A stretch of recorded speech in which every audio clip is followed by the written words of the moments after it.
Halo, selamat pagi semuanya. Kembali berjumpa dengan Miss Kris. Hari ini kita akan belajar komputer. Bagaimana keadaan kalian hari ini, nak?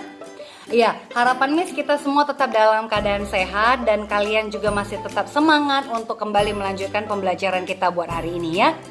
Nah, minggu lalu kalian sudah mencatat dari catatan 5 yang di modul 8 itu judulnya adalah prinsip kerja komputer, ya kan? Nah, hari ini Miss akan jelaskan tentang prinsip-prinsip kerja komputer. Tapi sebelumnya Miss mau tanya, siapa yang belum menuliskan catatannya? Nah, bagi yang merasa yang belum menyelesaikan catatan, silakan ambil dulu modul 8-nya. Kemudian kalian tuliskan dulu di catatan supaya nanti kita bisa nyambung apa yang Miss terangkan dengan apa yang kalian catat supaya kalian bisa lebih mudah paham. Oke? Nah, hari ini kita akan belajar tentang prinsip-prinsip kerja komputer. Ada 4 umum prinsip kerja komputer. Nah, untuk lebih jelasnya simak penjelasan Miss yang selanjutnya. Oke, ini dia prinsip kerja komputer. Nah, secara umum ada 4 prinsip kerja komputer. Ya, yang pertama itu adalah input. Yang kedua itu adalah processing. Yang ketiga itu adalah output. Dan yang terakhir itu adalah storage. Nah, Miss akan jelaskan masing-masing. Yang pertama, input. Input itu adalah prinsip kerja komputer untuk memasukkan perintah pada komputer ataupun menerima informasi. Jadi untuk memasukkan, in bahasa Inggris artinya masuk. Jadi fungsinya adalah untuk memasukkan perintah pada komputer dan menerima informasi. Apa contoh-contoh alat input? Yang pertama ada keyboard. Keyboard kita bisa mengetikkan atau memasukkan perintah. Perintahnya itu berupa mengetik tulisan atau mengetik huruf atau mengetik angka. Ataupun ada tombol-tombol function untuk melakukan perintah suatu perintah. Kemudian ada mouse. Kemudian contoh alat input lainnya adalah scanner. Scanner ini adalah fungsinya untuk memasukkan gambar digital ya.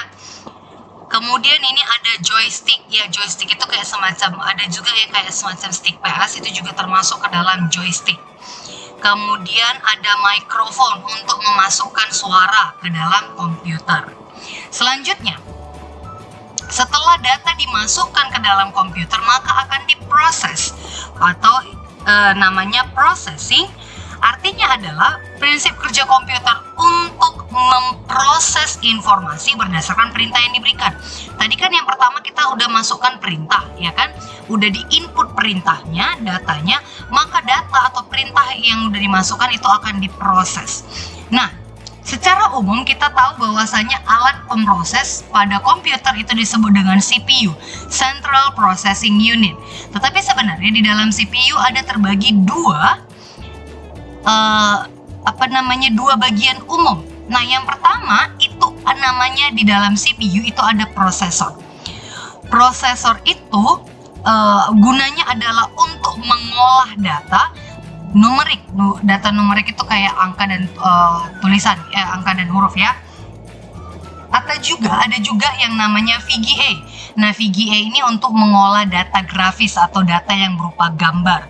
Nah, jadi setelah data tadi dimasukkan, maka data akan diproses atau data akan diolah di CPU ini dengan menggunakan prosesor dan VGA.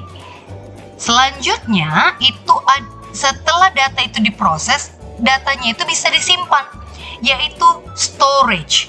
Storage itu adalah fungsi kerja komputer untuk menyimpan informasi dari kata store. Store itu artinya simpan ya. Jadi untuk menyimpan informasi. Nah, secara umum ada 2 media penyimpanan pada komputer. Yang pertama namanya adalah RAM, Random Access Memory, dan yang kedua adalah ROM, Read Only Memory. Nah, perbedaannya apa RAM dengan ROM ini? RAM itu adalah media penyimpanan yang bersifat sementara. Bersifat sementara artinya datanya itu masih bisa hilang atau bisa diubah ya. Tetapi sementara ROM itu datanya itu bersifat ini tadi RAM bersifat permanen, sementara ROM itu bersifat permanen. Artinya sekali kita masukkan datanya ke situ dia tidak bisa lagi diubah. tetap di dalam itu datanya. Oke? Selanjutnya, data-data yang tadi, informasi yang sudah kita simpan itu boleh kita keluarkan atau boleh kita tampilkan. Itulah yang disebut dengan output. Output adalah fungsi kerja komputer untuk menampilkan informasi yang telah diproses, dan otomatis itu akan dapat kita pahami. Nah, contoh-contoh alat output. Monitor itu untuk menampilkan gambar dan tulisan, ya kan? Kemudian ada printer, ini untuk menghasilkan atau menampilkan data di atas kertas. Kemudian ini speaker untuk menghasilkan suara, ya kan? Nah, jadi tadi kalau umpamanya kita balik ke yang pertama, jadi contohnya seperti ini. Contohnya nih, kita mengetik menggunakan keyboard, ya kan? Kita mau mengetik satu tulisan, kita mengetik menggunakan keyboard. Maka keyboard itu merupakan alat input. Nah, setelah setelah angka kita tulis, contohnya kita ketikkan metodis, ya kan? Kita ketikkan metodis.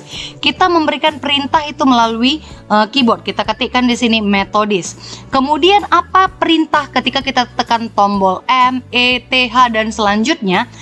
Perintah yang kita berikan itu akan diproses di CPU. Kemudian akan ditampilkan di layar monitor kita. Maka kita lihat di monitor kita tertulis kata-kata metodis. Nah, atau boleh juga setelah diproses ini tidak disimpan, tidak ditampilkan, tetapi dia disimpan. Nah, jadi alurnya adalah ketika suatu informasi dimasukkan itu menggunakan alat input, kemudian diproses dengan menggunakan alat processing, dan kemudian ditampilkan menggunakan alat output, ataupun disimpan dengan menggunakan media penyimpanan atau storage, ya. Nah, kemudian selain itu,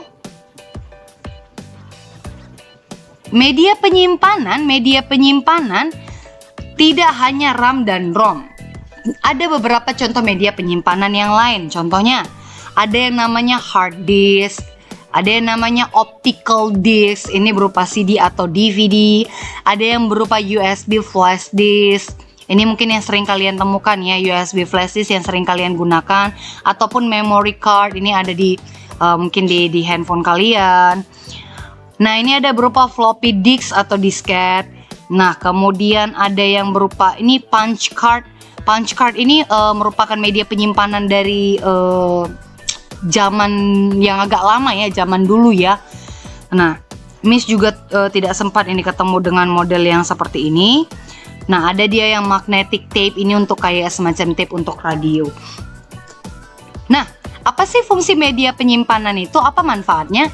Yang pertama, manfaat dari media penyimpanan adalah menyimpan salinan informasi yang penting. Kemudian, memindahkan data dari satu komputer ke komputer yang lain. Biasanya contohnya ada datanya bisa kita gunakan pakai flash disk, ya kan? Menyimpan informasi dan program, membuat salinan informasi untuk orang lain, dan melindungi informasi yang tidak ingin orang lain melihatnya. Oke? Nah, kalian sekarang sudah mendengar penjelasan Miss, kalian sudah paham tentang prinsip-prinsip kerja komputer. Sekarang coba lihat di modul kita, di modul 9 buat hari ini ada 5 pertanyaan. Ada 5 pertanyaan, silakan kerjakan di buku latihan kalian, kerjakan dengan baik. Dan kemudian kumpulkan buku latihannya di tanggal 13, hari Sabtu tanggal 13, oke? Dan Miss mau ingatkan kembali, bagi yang merasa masih punya hutang tugas, itu yang tentang yang belum mengirimkan grafik data tinggi dan berat badan, dan data grafik hasil bumi, itu tugas dari 2 minggu yang lalu ya. Silakan kumpulkan hari ini. Kami akan tunggu kiriman kalian hari ini juga. Ya nak ya. Bagi yang masih ada, soalnya masih ada beberapa yang belum mengirimkan. Jadi segera kirimkan bagi yang belum selesai. Dan tugas hari ini dikumpulkan di hari Sabtu. Oke? Sekian penjelasan Miss buat hari ini. Terima kasih atas perhatiannya. Thank you for join my class. See you next week. Bye bye.